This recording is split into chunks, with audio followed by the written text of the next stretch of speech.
nó giờ cũng như bọn mẹ nè cái lần cho trường là đây là cũng rất là nó cũng có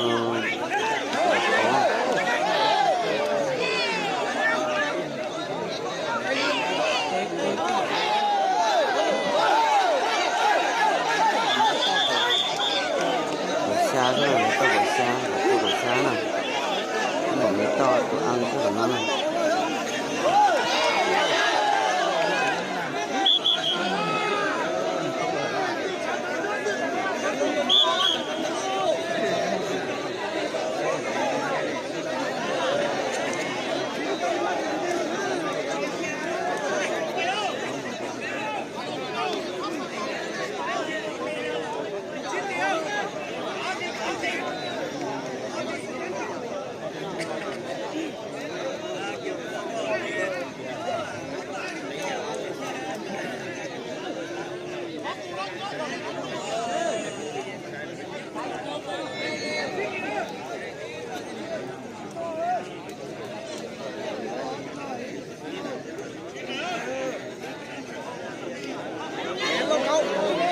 tái này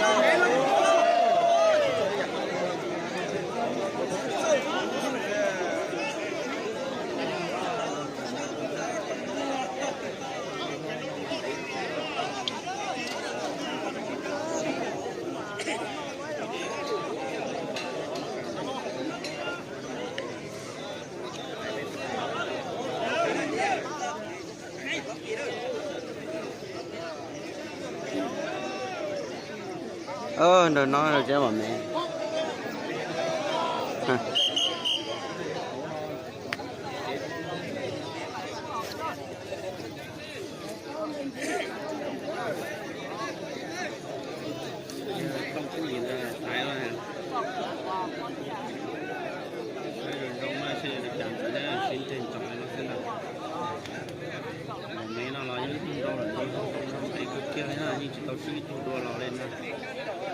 nó chỉ có phòng rau đây tôi xin cái cảnh đồng mình lấy như chụp thắng này nếu mà mình tao của trâu sẽ hôm nay nè hôm nay tôi có thể sắm một cái chỉ cho như tao của trâu thế này chỉ cho hai cái này như của trâu thằng sao ra thế này cho hai nhân tùy tôi cũng có non tàu thế kia lấy xe tôi biết có làm cái kia ra mấy người cái lối nó này đây cái gì cũng nói hả đây trong này đây đi đi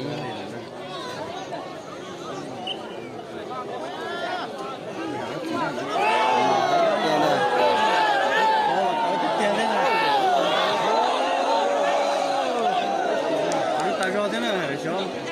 vô đi chán này một mẹ nó nhưng mà cơ chỉ như thế nhỏ ăn nhỏ nó sẽ hỏng nó thế này anh giảm nó thôi nó nhớ tụi tôi sửa tụi điện sắp tới là tụi nó mà chỉ sợ đấy chỉ đồng té nó tụi nó này mẹ nó kia rồi chứ ra cho cái lô nó không rồi đó tí pek kia lên nó rồi mẹ cho cái lô nó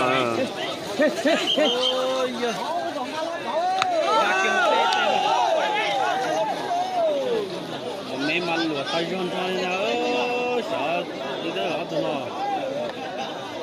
cái chuyện nó tụi nó ba ta đi ra nó chỉ cho ít ba lù số tí rồi cháu ơi cháu phỉnh nó hai cơ đi thế này cái phỉnh bả cho nó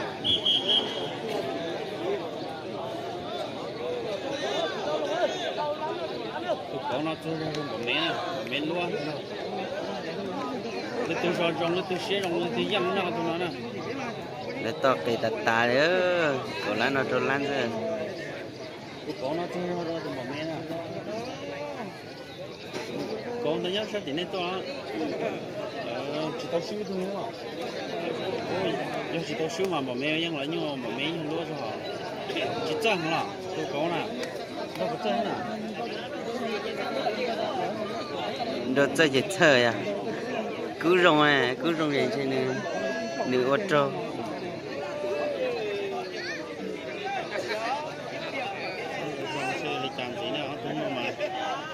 xin tiền phục trong này là thế chứ ơi thôi thôi nhưng đầu cho nhà sẽ chế tôi cho trong đây tôi sẽ trong tôi nhang thế này này cứ tụi mình ấy tôi lại khăn sập nữa này bạn lại khăn cái gì lại chỉ muốn thế như lo xin lỗi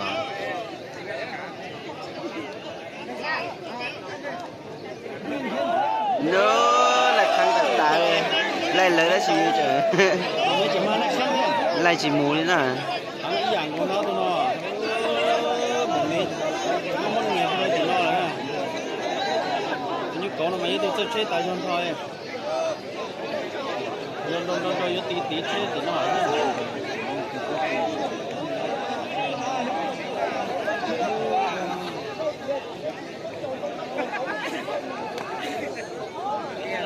mấy mà những niềm của nó ra trâu lột kia là thế chỉ cho tiếp theo tôi một câu nào mà như thời đi thời như thế nào có lấy thời bao giờ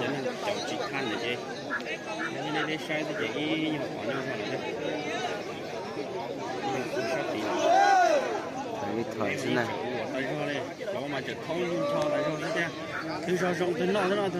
đồ phụ cha nó tôi nói này một câu mà đồ thôi thế à mẹ là như là tôi lột tay roi lột tay roi này mẹ lột tay roi nó tụi nó là cái đã khó tạt tài thế nào mẹ uống những chuyện mua đấy ta tôi chết được đấy chơi cái là cái kia nè để xin nó là mẹ uống tao nên giải đá đây này nhá mẹ là như tay cái gì đấy nhưng mà mẹ tay mà chấn mà tôi từ luôn này nó một mẹ tao của trâu thôi tao từ nó mà mẹ xưa mà giờ khỏi cho nên chỉ sao sai cô tập phải đi nè nếu mà mẹ to nhà cái kia liền nè nhưng mà ship thì tiếp theo tôi nói gì chỉ ship kia nè ship hồi rõ phi ha điều bán chạy bán doang nó từ doang nó từ xe rong no thế nào tụi nó này to hay là giá này ui giá thế nào tao đây cứ coi nhớ tôi đây họ chuột trà các khối đây mua là các khối đấy nhưng mà sao ở đây họ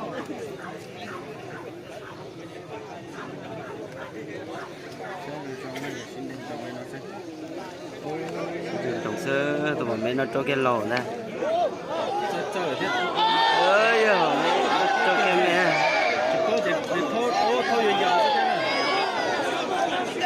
thôi giờ sẽ thế này tụi một câu mà nó thôi nhỏ thế này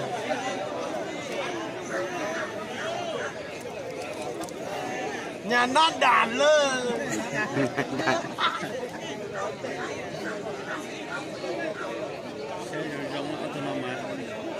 xe khúc quá thế cho xí ra ít tuổi mà chẳng đấy nè cho xí quá thế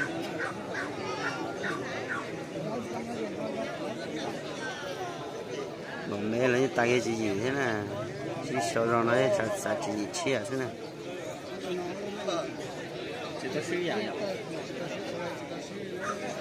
thế này anh chụp mới lúc thâu này thâu nào đây à ê thật nó nhận được như giờ mà chỉ to hả này nè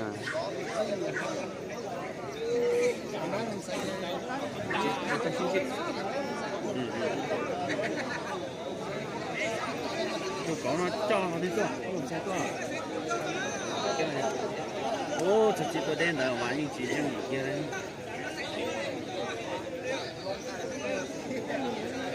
rong này ô kia rồi thế mà cho tao có chỉ có cho là như chân tay thế nào mà nó đã có quý phụ của cái phụ sinh nào thôi nó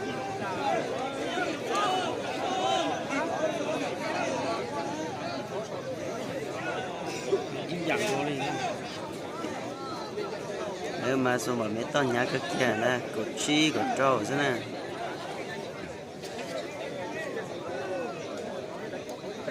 ô tụi ăn nó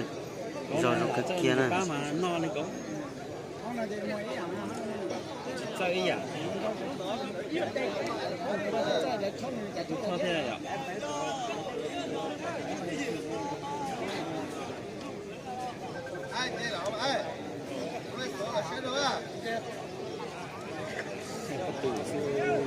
dạ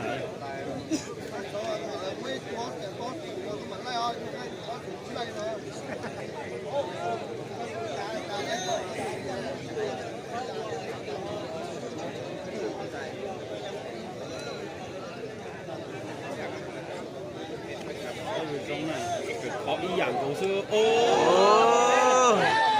Xin đầu lên thăng hay tật tá rồi, xin nhỏ hay tiền này. Ruộng đến đó tôi nói là do sẽ chạy như chỉ khi lên thôi. Có cũng chỉ một lọ có chỉ một lít do 5 liếng rong tuần tới nọ nữa. Tôi tên nó chơi này ra nó chỉ tôi tải lỗ thế này.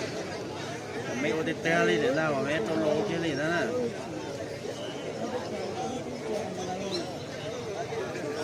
Liên lọ liên sản dụng tài rồi thế nào. Nó cứ tôi chỉ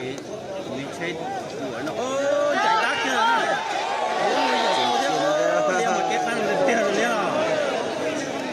Cái khăn mà liên là cái tờ rong được tiền đó cái khăn à. Ở tụi nó cái lúc khăn thì liên chân của chạy nó liên cầu nó hồ lò sẽ liên tới sửa lại à. Nhưng sao mà chỉ tao mà mẹ à. Cái rong á, ô tô chắn hàng mà chân tại sao đây là nó chỉ lấy chỉ cả to này thế này ăn nói như hàng cái kia tụi bảo cậu nào sẽ chỉ lo tới đây để tuổi chỉ như ăn bột nó này nó rong sẽ tới chỉ à cho nên chân cái kia đi như là ô này đến mấy phải nó chắp phun bao kéo to này cho để cái sọt to này tại sao đây nó chỉ tôi đối bây giờ chỉ tôi liếc về chỉ có để xếp của rong thế này xếp rong mà tôi bé rồi sáng một sáng tôi bé ngoài những gì ở rong của mẹ này tôi bé cho theo tôi bé cho nên tôi bé chật khó thế này cho tôi làm trong thế này nó tụi cô thân điều mà nó tụi cô ý dạng câu lên áo tôi nó qua chúng nữa là chỉ nó mà mấy khó chỉ cho hàng mà mấy chỉ cho ha là chỉ nó mà mấy nó lố tập phượng là mà mấy chỉ cho ha nè liệu đây chả là phượng mà mấy to vào chứ gì vậy tôi liên là như xưa đi nó giống ý giả mà để liên một cái liên thế nào thế nào nhưng chỉ tao xưa thế này chỉ tao sủng sái gì à tôi cũng như thế đấy mà mấy ta cho sao nữa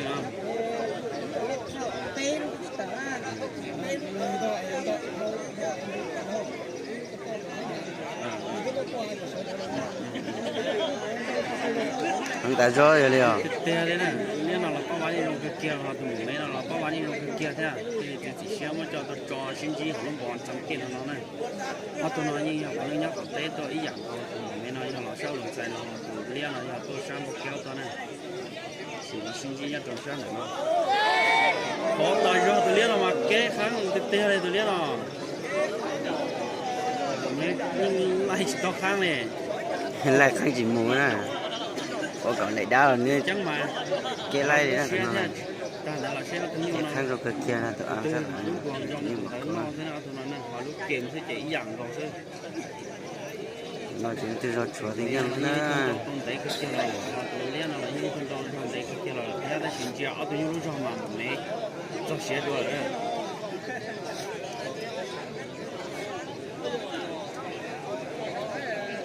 mình rồi lo gì nó thế à mình lo cho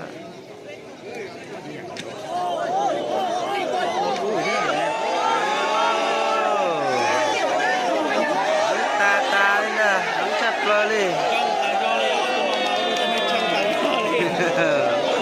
chiếc khăn rồi tiền nữa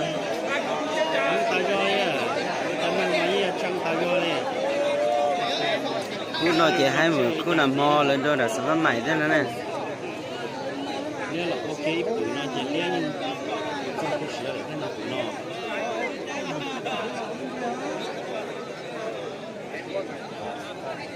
thấy rồi trong này cái trang trí có rồi chọn tự nhiên mà trang tại do này cũng như nó như tại do cho này như ý dạng nhưng tôi cắt tết để loại ý dạng rồi đây nhiều tất cả chiến sĩ đều vậy cho cái vắt nó sẽ in ra nó để tụi đấy dân thôi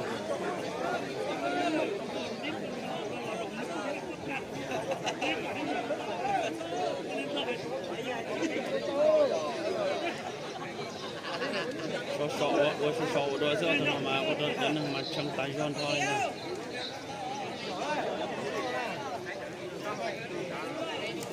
có cái gì đó hả bác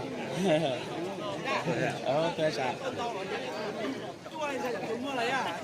con chừng mà mẹ ở tôm mẹ to lắm vậy à mẹ tụi đó là mẹ tụi chó tụi đó là đến chỉ lại là sai giờ cũng nó mà rồi tán rồi tán rồi đấy nghĩa là tôi lên khăn nhá cho cái khăn giờ chỉ cho cái khăn thôi mà mẹ nó lại khăn luôn cái đó nếu mà mất của rồi còn tì tạt ly thôi nó chỉ nếu mất tuổi thì lại khăn mà nè tôi thấy cái kia nha ô mà mẹ nó trôi tạt ly nè đó mà cho chỉ có ta chứ sao này nữa đó mà chỉ cho có ta chứ cha có tai nó đôi tay cái kia này nè mua cái trâu là chỉ nó kêu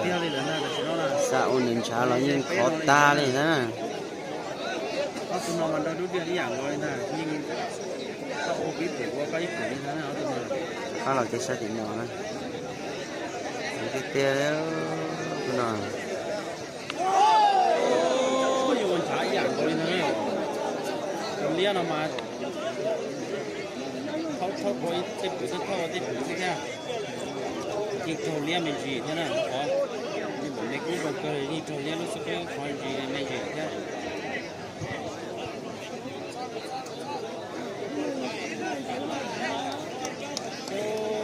cho nó mà dây tung rau thịt tiêu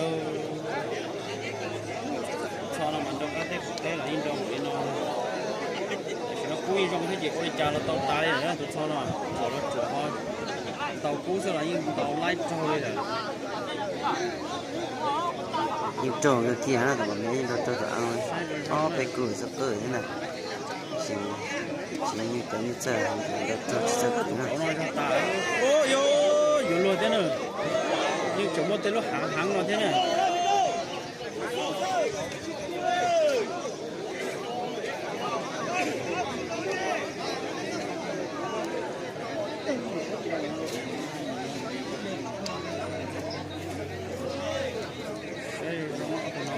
dạng rồi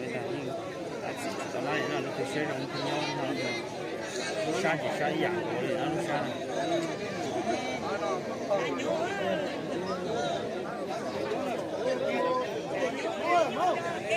nó sẽ dạng rồi liền là nó sửa được nó xây rộng thì nhau thế này lúc xưa cho sẽ dạng rồi lần đấy cái kia là như nào nên trong một cái thì nó cái sẽ đôi ta chỉ sẽ mà tự nhận dạng sẽ nó bây giờ rồi thì nhau sẽ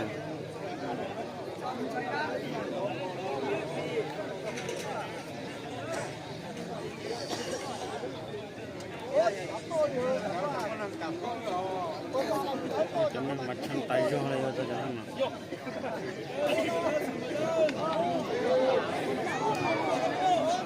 ô ấy chụp khó thế chứ tôi nói mà tôi chụp chết thì tao lấy nữa thì nhưng mà thì xuống đây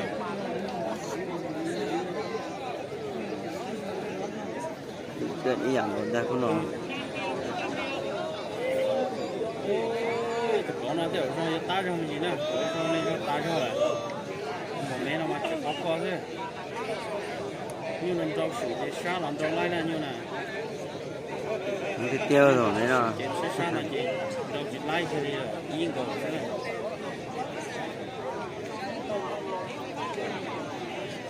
cho cái kia lên đó ăn thì nói những cái kia nè ở thì nó chỉ từ khai sứ được thế này tự nhiên rồi tại nha nhưng cũng có loại dạng cô đây chúng ta nhưng mà thì bắt chạy thì sẽ rong thì dạng thế nào thôi là ăn tròn từ chỗ từ tặng thế nào thôi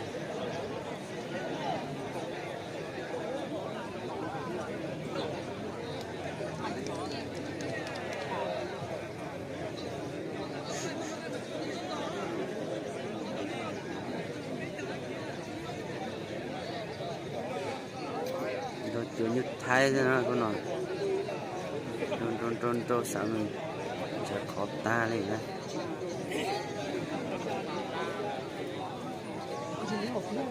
บ่งก็คุณมอดสมสมัยเท่านั้นคุณน้อง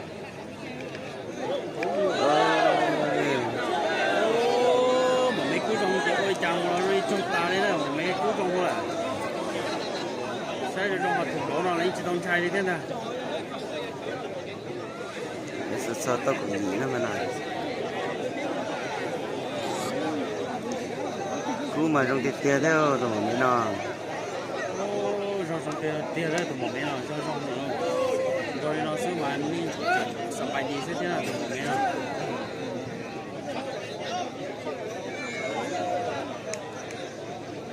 กูมานี่จะเจอกับตาตรงนี้นะอ๋อตัวน้อยจะเชื่อจงที่อยากจะใส่ด้วยนี่โตๆนะนี่โตๆอันนั้นเป๊ะแล้วกูเห็นน่ะสิยังอยู่จิจังกาติโตซิ hàng người luôn bọn nó chỉ khô nhiều kia là nó cái nó là khô cho nó cho trâu cái gì đây đi trâu đỡ là đó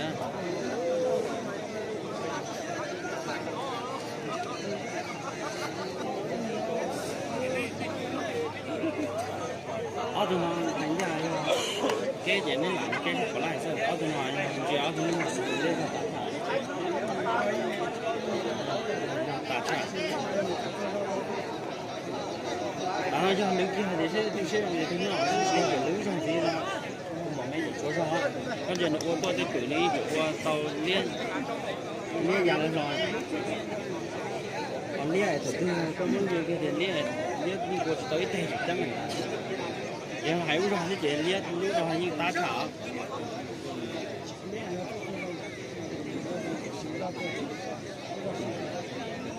đi rồi cho rồi你偷rồi你我被本地杀sát tiếp theo để nó cũng thay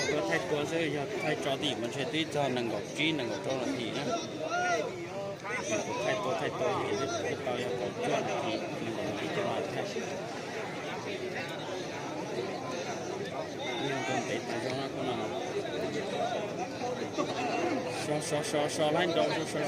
sẽ có nào màวัดใจเกี่ยซะเนาะที่นั่นน่ะชอบจะอีตายอยากเกี่ยเลยนะอยู่จอมันบ่ไม่ชัวจอไม่จี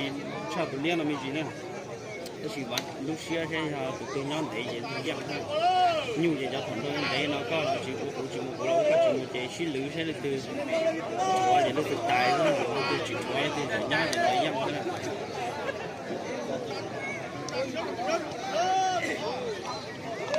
อยู่tới Tết ở mà để cực kia tới Tết tới cái tay à mấy lấy chỉ có cực kia thế này tụi lia là nó nhỏ cũng có tê theo ăn chút xíu cái kia này xem có mấy tí gì thế nào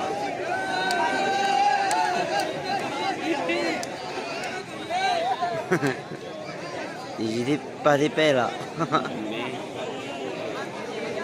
gì đi chia là con này gì nữa nó cắt chết sao nè nhưng mà như tôi cho kia gì thì tia gì cho tạt tia gì cho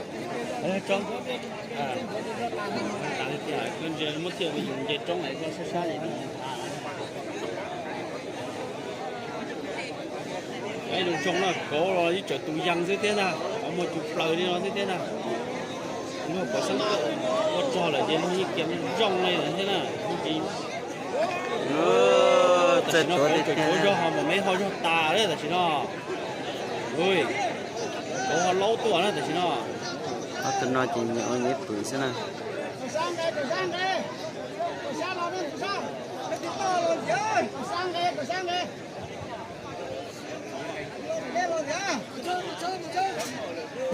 nhà hàng tê ở tụi nó máy như ở tụi nó máy như trong tay cho đây là ở ít bên này bỏ mấy họ vô bài ở bên này lấy bài chỉ xí to lò đây là chỉ nó lấy chỉ cáo mà mấy to này thế là xong mở này thế này tại chỉ nó bỏ mấy lấy cho ta đây thế này là chỉ nó mà nó chưa chặt rồi Thật cú này nè. วัดใจนี่ซึ่งเอาตรงนี้เนาะ Rồi nhưng đó lên để cái kia này nè. เลียเรายิ่งจะหังแต่รอเดียวเลียสอรอเดียวหังแต่รอเดียวนี่เรายิ่งคุยกุ้มหลักเลยได้น่ะ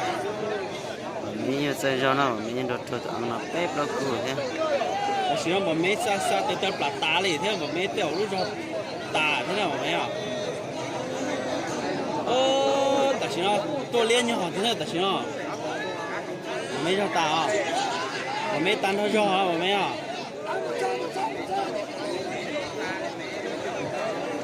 现在让我们大单我们多好，我说我们去多少了哟。不但我们多少，我是当然我们路到年我们多少，我是得行了。啊，对了，要这些得行了，对了，我不行了啊，这些得行了，我没少打啊。现在让是加急了。Có sao vậy quá. 我们要绕单车嘞，我们多少好事，不单车就我们多少手到的是，但是那兰州那就我们多少好过是呢。等于讲了，那就睇着不记得Có mua là tụ tà thế, sơ cơ là như mà bếp nó cú thế. Nhìn đâu cái kia nào tụi mình ăn rồi. Ra. Cái gì? Tại sao nó mà rồi chẳng năng như chẳng cái kia nó chẳng tôi bỏ mẹ à, lấy mà bỏ mẹ tao cột trâu xin nào.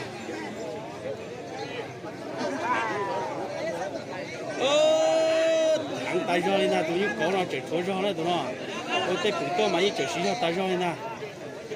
Chàng bỏ mẹ với tôi sao hậu thế này, bỏ mẹ nó tả thế nữa bỏ mẹ à.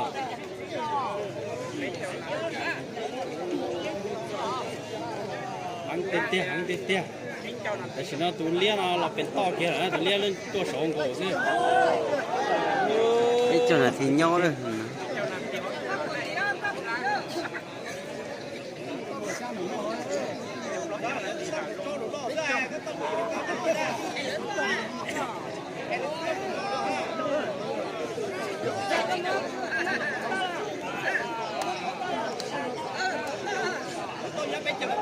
Hàng tê.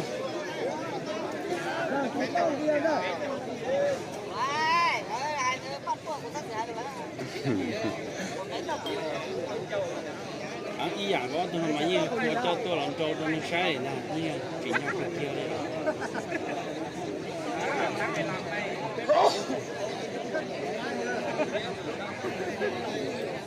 Tiếng chung là gì bắt chạy rồi. Rồi tại giờ đây hay cho có chúa lúc rồi là ship đi mà tụi lia chở chúa theo.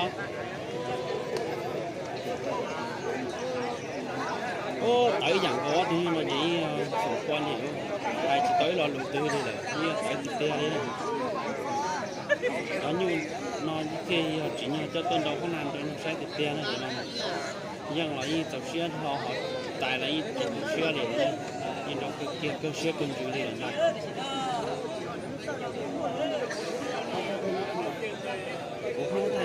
Nó ngồi chưa? Ngồi chưa? Cái tia đi thế này. Don't thấy cái kia đâu. Có là tiếng đó không nằm vào. Giờ thì chỉ thua ai đi chứ khởi nó mà. 1% nha.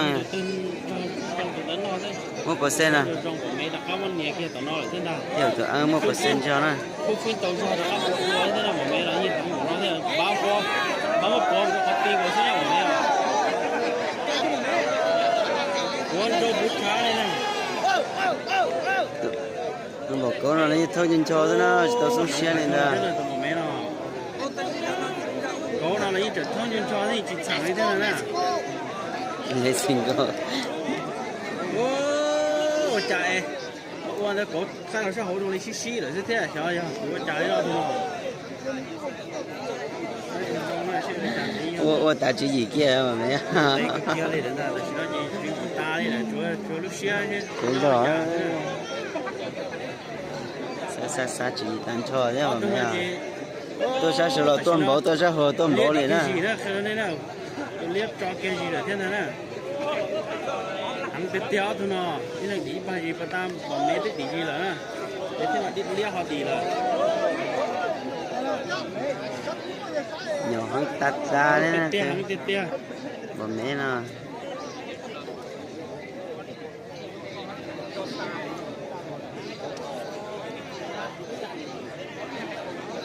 nó chỉ phải dạng còn đâu chỉ biết trong cái chuyện gì đó nhưng đâu to gì nó to là thế gì đâu chạy đấy là đâu sụp sải đây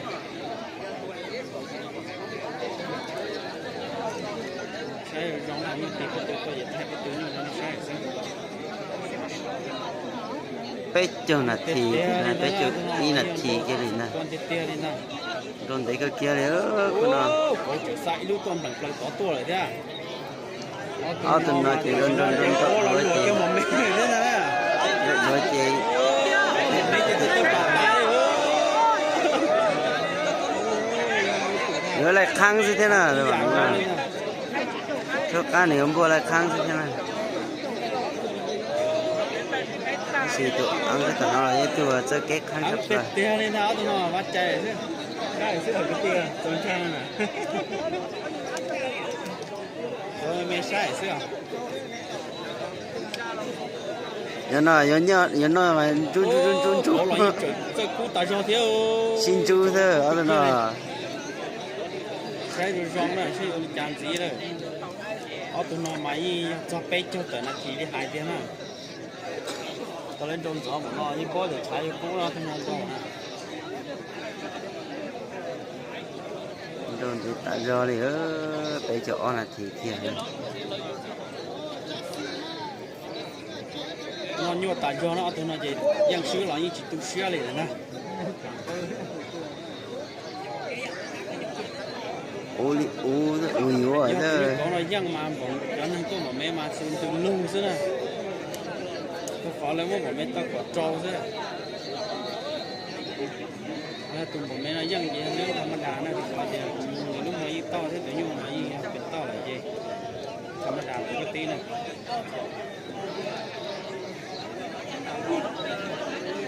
sa mình cũng chỉ sa thay tài á hai tiền mà mới có để cho mình có non tài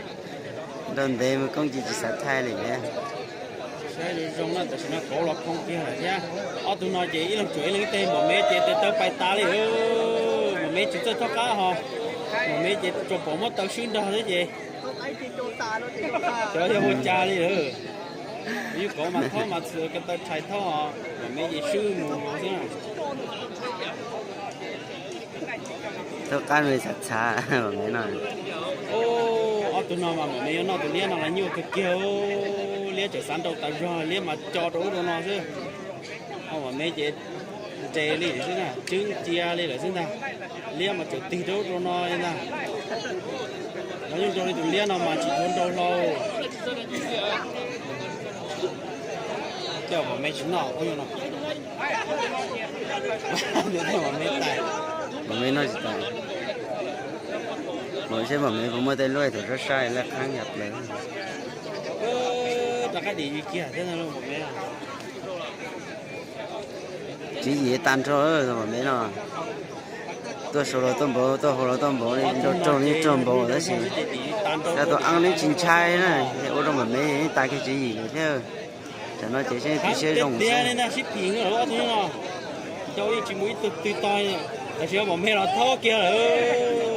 thô đồ thật xa mà mấy thô đồ thật xa đó mấy chỉ thô hẳn là cho nên số giờ lê khỏi lê tờ nó thì nào lê khỏi lê tờ nó lê khỏi lê tờ nó thì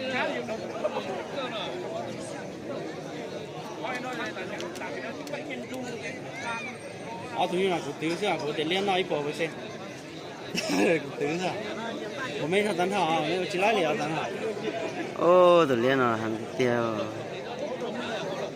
เจ้าเราจมบ่นะใช่โดยตรงนะผมไม่ชอบตัวชอบตัวอะไรเจ๊ผมไม่ปวดอะไรผมไม่ชิวอะไรเจ๊ดูเท่าป้อมมวยอย่างนี้ตัวตาเลยใช่ไหมตัวอันก็ต่อแล้วสิตัวตาจอยผมไม่ชิวเลี้ยงจะชิวชาเท่า chú gì kia đó tụi lia là mà cho chỉ tao tạt lo rồi tụi như sẽ trong ý giả trên hay là yên trong ý dạng có mình chạy ý dạng có lên ra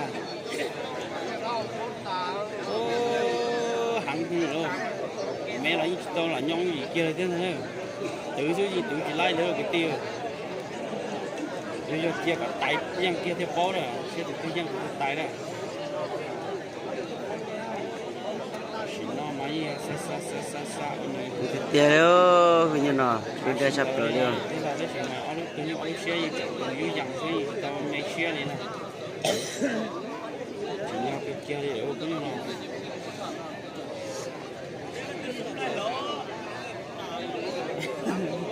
đêm nay lỗ đúng không tụi nó chỉ đốt tạm lấy lỗ rồi nó tụi nó kia này nó tụi nó ít quan nó cho nó tụi chúng đôn nó mà chỉ lỗ thế nào vậy xin rồi ta mấy cũng lọc lỡ rồi thế nào ít tụi kia chỉ nhưng lấy lỗ đấy nó tụi nó này ăn những rồi luôn cũng chẳng ý giả thế nào dọc qua to mà như sao cái cho lấy ít một kilo đấy tụi ta tự về chùa thứ cả nhưng không thấy gì mà tại sao chỉ tao lên đó rồi do ta là chỉ bán nước xe thế mà chỉ diện bộ thế này ô tập ta xuống là tụi chị thì nó nhiều thế này ôi trời chị cháu bảo là gì lên tờ bây giờ cho mà thì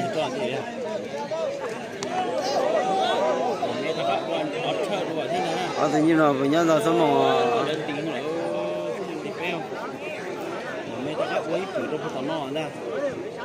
có mà có mà mấy cho mà mấy qua sẽ auto mà ý dạng có thế này thì tiếc liệu của nó sao này cho công việc chỉ sợ thay này á sẽ dùng trong này chỉ là gì nó chỉ có siêu ôi giời nó bay cái trồng cái tiền của kia đấy chào kia một mét thóc đấy rồi thì chọn được từ kia thế dùng rong này mình xe lên nó là như bao lục thấp lở thế này lấy xe cho ít to từ cái rồi từ đó như mấy xe rò này thế nào một mét là như sát cái kia này thế họ như có đi sát cái kia này thế nào mấy giờ số non chỉ từ 200 lợi như chạy chạy như này chuột to chuột rồi xin chỉ chạy như trong tay của nó ra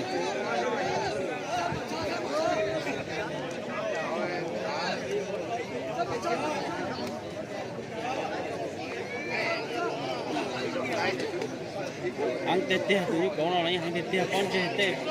một tết chỉ là xin lỗi số tết chỉ lưu tài con cho đấy nè sẽ dùng tết tết con mua sẽ cơ là như mà xua đấy nè cái gì tụi có tụi ăn cái tụi nó như cái kia đây cho nên nó lấy gì tôi sống xe nè xe mà dùng tết tết rồi xa vào mẹ nhưng chỉ ta đi nha một mấy nói nhìn đâu chó nhìn đâu chỉ con té của nó thế nào mà nhìn đâu té khắp lò một mấy nó năm này thế nào có nó mà như ít xe có gì nữa có mấy hình trong đó xuống một lò thế như kiểu sao bay đi đặt nó có chạy một mấy cái đấy nè luộc kia đây rồi thế nào liếc mà nó liếc của mà sao này mà tay cứ ôi cái thứ do chỉ có cái kiểu tụi liên nó sai rồi là mà mấy lấy nhà cũng cần cái tên là tụi nó mà sợ đua một chút sao đây xem nào mà tự phải lừa á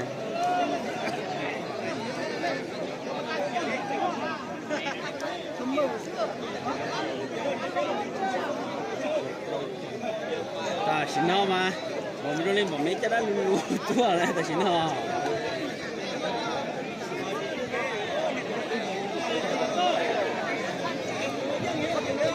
đây nhá ngơ lấy một %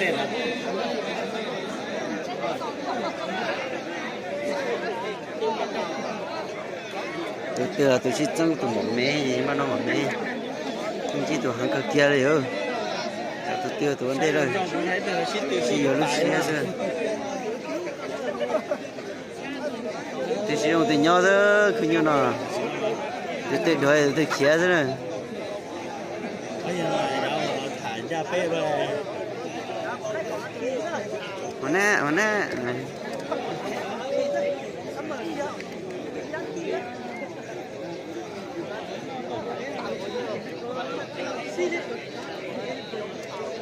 dia kia khăn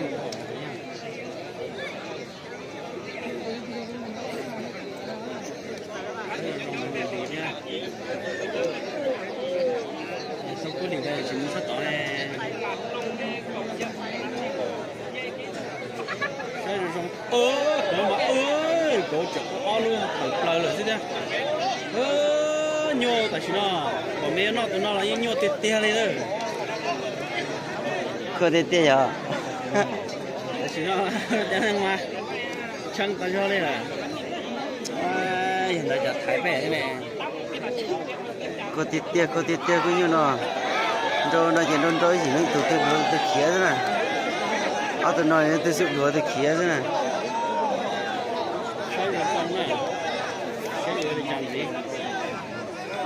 nhưng bây giờ tới chỉ liếc chuẩn to mà mấy đâu to rồi đó tại sao này liếc là các địa kế ba gì để thế nào cô nó bảo béo tôi nó mà đi lo đi đâu đua giữa tôi nó cho một cô nó béo rồi thế cô nó sai rồi trong nó như muốn mà mấy tao nhà cực kia này tao cho xuống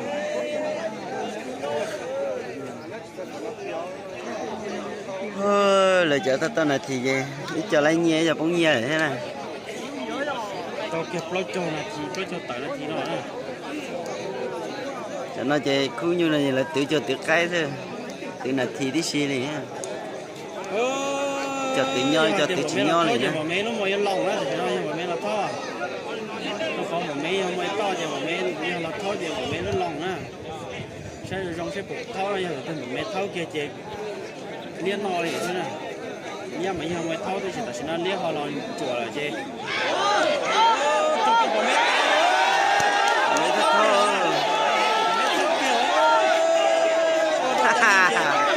tới chơi phở dê khó lấy cho tờ đó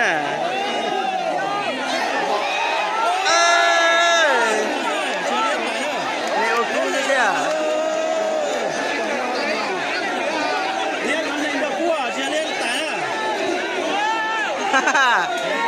ta đấy từ ta đấy ó lần Đó nên cái thì là mình tập chích đùa xíu tại sao ơi giờ mà mấy ta mấy nhông á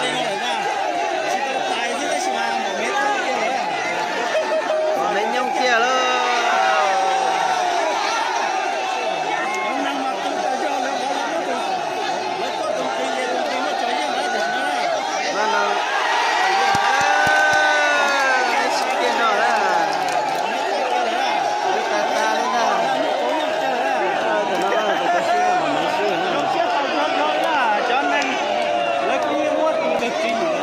ta nè nhưng kia đi nói